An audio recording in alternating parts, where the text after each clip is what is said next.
கர்த்தராகிய இயேசு கிறிஸ்துவின் நாமத்தினாலே உங்கள் யாவரையும் வாழ்த்துகிறேன். நாம் இன்றைக்கு தியானிக்கும் வசனம் 1 கொரிந்தியர் எழுதின நிருபம் 1ஆம் அதிகாரம் 18ஆம் வசனம்.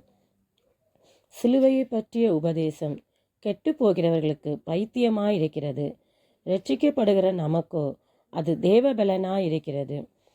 அதாவது இன்றைக்கு கர்த்தராகிய இயேசு கிறிஸ்துவை சிலுவையில் அறையப்பட்ட இந்த நாளை நினைவு கூர்ந்து நாம் நினைவு கூறுகிற இந்த நாளில் நமக்கு ஒரு ஆழமான சத்தியத்தை கர்த்தராகிய இயேசு கிறிஸ்து வெளிப்படுத்துகிறார். என்ன சத்தியம்னா, நம்முடைய பாவங்களுக்காக, நம்முடைய அக்கிரமங்களுக்காக, மீறல்களுக்காக அவர் எல்லாவற்றையும் ஏற்றுக்கொண்டு அந்த சிலுவையை சுமந்து அதில் ஜெயம் பெற்றது தான் நமக்கு தேவபலன். ஆனால் உலகத்தின் பார்வையில் அது அநேகருக்கு பைத்தியமாக இருக்கிறது.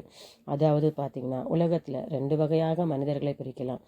ஒன்று, சிலுவையை பார்த்து இதனால என்ன பயன், ஒரே பாவமாக சிலுவையில் தொங்குறார் அப்படின்னு சொல்லி பேசுகிற அநேக ஜனங்கள். இன்னொன்று, நம்மை போன்ற கர்த்தருடைய பிள்ளைகளுக்கு இந்த சிலுவையினால தான் நமக்கு ரட்சிப்பு கிடைத்தது என்று அநேகருக்கு அது நமக்கு தேவ பலனை கொடுக்கிறது. ஏன் பைத்தியம் போல தோன்றுகிறது என்றால், இந்த உலகத்தின் சிந்தனை என்னென்னா, சக்தி வாய்ந்தது எதுனா அதிகாரம் நிறைந்ததாக இருக்கும், அதில் தோல்வியே இருக்காது, எல்லாமே ஜெயமாக இருக்கும். ஒரு ராஜானா மகிமையாக இருப்பார், அவர் அதிகாரத்தோடு இருப்பார் அப்படின்னு நினைக்கிறாங்க.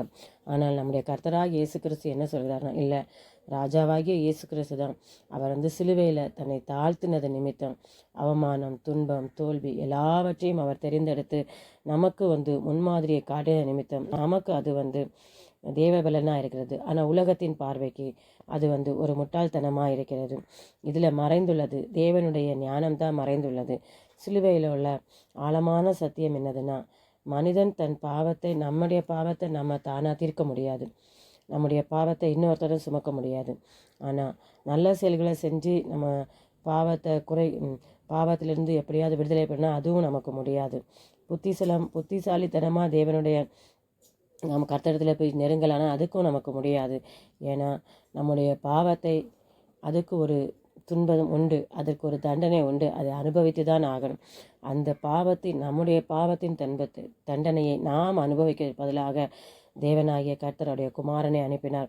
நம்முடைய பாவத்தை சுமக்கும்படியாய், நம்முடைய தண்டனையை அவர் ஏற்றுக்கொள்ளும்படியாய், நமக்கு ஒரு புதிய வாழ்வை கொடுக்கும்படியாய், நமக்கு தேவபலனை கொடுக்கும்படியாய் அவர் எல்லாவற்றையும் ஏற்றுக்கொண்டார். அதாவது சிலுவையில் என்ன செய்கிறதுனா, சிலுவை நம்முடைய பாவத்தை உடைத்து போடுகிறது, சாத்தாரின் அதிகாரத்தை அழித்து போடுகிறது, பயத்தை நீக்குகிறது, புதிய வாழ்வை கொடுக்கிறது, புதிய நமக்கு ரட்சிப்பை கொடுக்கிறது, நித்திய ஜீவனை கொடுக்கிறது. நம்ம இன்னைக்கு பலவீனமாக இருந்தோன்னா நம்ம சிலுவையை நோக்கி பார்க்கும்போது நிச்சயமாக நமக்கு அது ஒரு பலன் கிடைக்கும். நம்ம தோல்வியை சந்தித்து கொண்டு இருக்கிறீங்கன்னா சிலுவையை நோக்கி பார்க்கும்போது கண்டிப்பாக அதில் இயேசு கிறிஸ்து எப்படி ஜெயம் பெற்றாரோ அதுபோல் நமக்கு ஒரு ஜெயம் கிடைக்கும். உலகத்தின் பார்வையில் நமக்கு ஜெயமாய் நிச்சயமாய் கர்த்தர் மாற்றுவார். அதாவது நம்முடைய வாழ்க்கைக்கு என்ன தேவைன்னா, என் வாழ்க்கை இன்றைக்கு முடிந்தது, நான் பயனற்றவன், என்னால் எதுவுமே ஆகாது என்று நினைக்கிறவர்கள் சிலுவையை நோக்கி பாருங்கள். அந்த சிலுவை உங்களுக்கு என்ன சொல்கிறதுனா, இல்லை, இது முடிவில்லை, இதுதான் புதிய தொடக்கம், இந்த துன்பந்தான் உனக்கு ஒரு புதிய தொடக்கம், இந்த பாடலிருந்து உனக்கு அடுத்த ஒரு தொடக்கம் இருக்குது, அடுத்த ஒரு மகிழ்ச்சி இருக்குது, ஒரு சந்தோஷம் இருக்குது என்று இந்த சிலுவை நமக்கு வெளிப்படுத்துகிறது. அதாவது நம்ம இன்றைக்கு என்ன தீர்மானம் பண்ண வேண்டும் என்றால், உலகத்தின் ஞானத்தை நம்ம நம்பதை காட்டிலும் சிலுவையில் நமக்காக தேவன் எல்லாவற்றையும் செய்து முடித்தார் என்று நாம் விசுவாசிக்கும் போது அந்த சிலுவை ஒரு சிலருக்கு பைத்தியமாக இருக்கலாம், நமக்கு அது தேவனுடைய பலனையும் சக்தியையும் கொடுக்கிறதா இருக்கிறது. அந்த சிலுவையில் நமக்காக யாவையும் வெற்றி சிறந்த அந்த கர்த்தராகிய இயேசு கிறிஸ்துவை நம்ம நோக்கி பார்க்கும்போது நம்முடைய பாடுகள் நமக்கு மறைந்து போகும், நம்முடைய வேதனைகள் நமக்கு மறைந்து போகும், நம்முடைய பலவீனங்கள் மாறி போகும், நம்முடைய கஷ்டங்கள், கவலைகள், கண்ணீர்கள் எல்லாம் மாறி நமக்கு பெரிய வெற்றியை கொடுக்கும். அந்த சிலுவையை நோக்கி நாம் பார்ப்போம். நமக்காக யாவையும் செய்து முடித்து வெற்றி சிறந்த கர்த்தரை நாம் நம்புவோம், விசுவாசிப்போம். நாம் இப்போது ஜெபிப்போமா? அன்பின் பரலோக பிதாவே, உம்மை நன்றியோடு துதிக்கிறோம், சோத்தரிக்கிறோம் தகப்பனே. இந்த நாளிலும் தேவனாகிய கர்த்தாவே, நீர் எங்களுக்காக யாவையும் இந்த சிலுவையில் செய்து முடித்த இந்த நாளை நினைவு கூறுகிற இந்த வேளையிலே தேவனாகிய கர்த்தாவே, எங்கள் தகப்பனே, இப்பொழுது எங்கள் வாழ்க்கையில் இருக்கிற கஷ்டங்கள், கண்ணீர்கள், துன்பங்கள், பாடுகள் எல்லாவற்றையும் நீர் அறிந்திருக்கிறீர் தகப்பனே.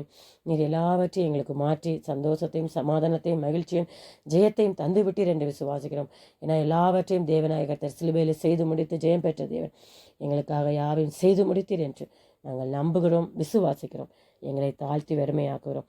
கர்த்தராய் இயேசு கிறிஸ்துவின் நாமத்தினாலே ஜெபிக்கிறோம் நல்ல பிதாவே, ஆமேன்.